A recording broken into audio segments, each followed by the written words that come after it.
Il est 7h56, c'est l'heure du Zoom Éco. Nikos Aliagas avec Anne-Laure Jumet.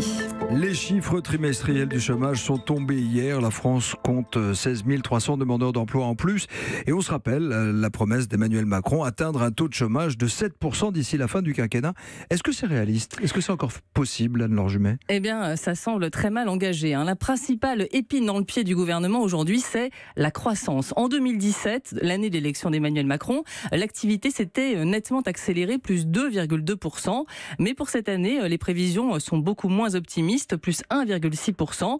Et pour les années qui viennent, ça ne va pas décoller, si on en croit les principaux instituts de conjoncture.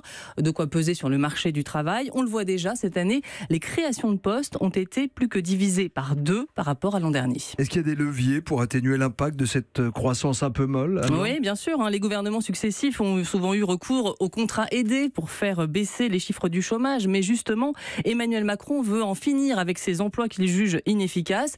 Les crédits ont d'ailleurs commencé à baisser fortement l'an dernier, au moment où la croissance ralentissait. Et on en voit déjà les effets négatifs sur les chiffres du chômage. Et le gouvernement mise plutôt sur la formation pour faire baisser le chômage. Est-ce que ça peut marcher, la formation? Alors c'est vrai qu'il va y consacrer de l'argent, 15 milliards d'euros sur 5 ans. Mais déjà, ce type de politique met du temps à produire ses effets, 2 à 3 ans. Et puis, si ça marche, si les entreprises trouvent davantage des profils qu'elles cherchent, ce ne sera pas un énorme vivier d'emploi. Si on arrive à créer ainsi 50 000 postes, ce sera déjà très bien, m'a confié un économiste. En conclusion, Anne-Laure, est-ce que le chômage va quand même baisser? On veut savoir, les Français et les auditeurs veulent savoir. Alors oui, ça va baisser si on en croit les prévisions, mais sans doute pas dans les proportions promises par l'exécutif. Selon les instituts de conjoncture, on aura en 2020, donc 2 ans avant la fin du quinquennat, un taux de chômage en baisse autour de 8,5%. C'est pas dû en fait à la croissance, mais à un effet démographique qui joue favorablement. La population active devrait progresser plus faiblement du fait du vieillissement de la population. Alors attention quand même à ces prévisions.